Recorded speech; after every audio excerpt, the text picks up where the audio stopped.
Hey everyone, I am Harshpreet और आप देख रहे हैं लॉ आर्ट रीच। अगर आप इस चैनल पर नए हैं तो वीडियो को लाइक करना, चैनल को सब्सक्राइब करना और बेल आइकन दबाना बिल्कुल मत भूलिएगा।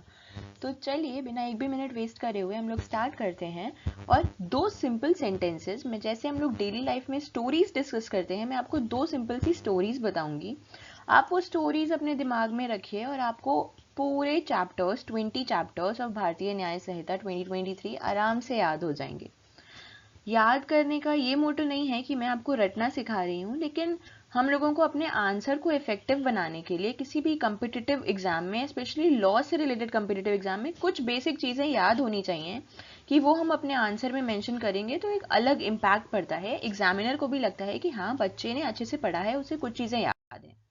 तो इस स्लाइड में BNS के सारे चैप्टर्स 1 to 10 मेंशनड हैं एंड इस स्लाइड में चैप्टर 11 to 20 मेंशनड हैं। आप रीड कर सकते हैं कि कौन कौन से चैप्टर्स हैं एंड सीधे हम लोग काम की बात पे आते हैं कि हम लोग याद कैसे करें। आप कहेंगे कि मैम ये तो बेयर एक्ट में भी हम पढ़ लेंगे कि सारे चैप्टर्स का नाम क्या है। नहीं, मैं आपको ऐसे याद नहीं कराऊंगी। तो चलिए याद करते हैं।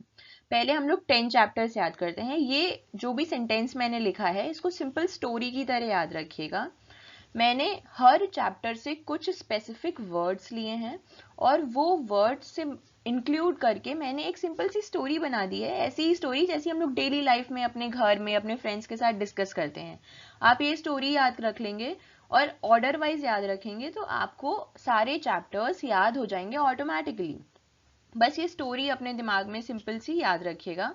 और जो इसमें हाईलाइटेड वर्ड्स हैं ये सारे चैप्टर्स के नाम हैं। अब मैंने फुल चैप्टर्स के नाम नहीं रखे हैं, उनमें से हर चैप्टर में से एक एक कीवर्ड उठाया है, एक या दो या तीन कीवर्ड्स। थोड़ा आप वो कीवर्ड्स को जैसे ही आपके दिमाग में आएगा तो आपको फुल चैप्टर का नाम ऑटोमेटिकली याद आ जाएगा।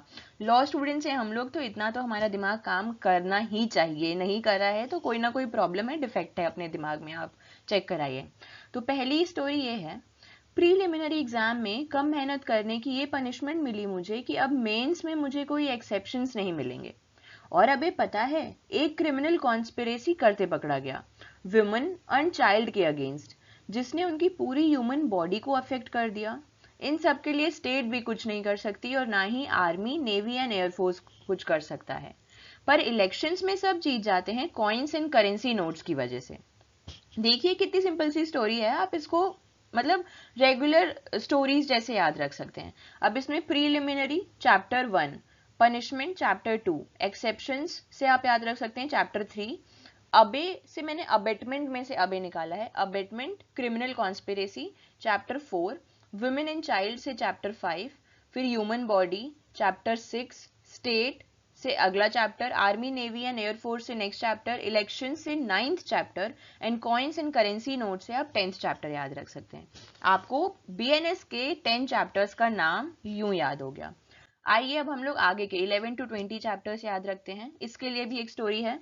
पब्लिक ट्रैंक्विलिटी मेंटेन करने का काम तो पब्लिक सर्वेंट्स का ही है, फिर चाहे वो अपनी लॉफुल अथॉरिटी का प्रयोग करें या फॉल्स एविडेंस देके they stand against public justice. Public health, safety and morals किसी भी रिलीजन या प्रॉपर्टी से ज्यादा इंपॉर्टेंट है। ये बात किसी डॉक्यूमेंट या प्रॉपर्टी मार्क में नहीं लिखी है, बट फिर भी इससे लोग इंसल्ट एंड अनोयंस से सेव रहते हैं। लोग को यहाँ मैंने लॉफ कर दिया है, वो आप ध्यान रखिएगा। आप लोग है यहाँ पे, मैं इसको सही कर देती हूँ, एक मिनट।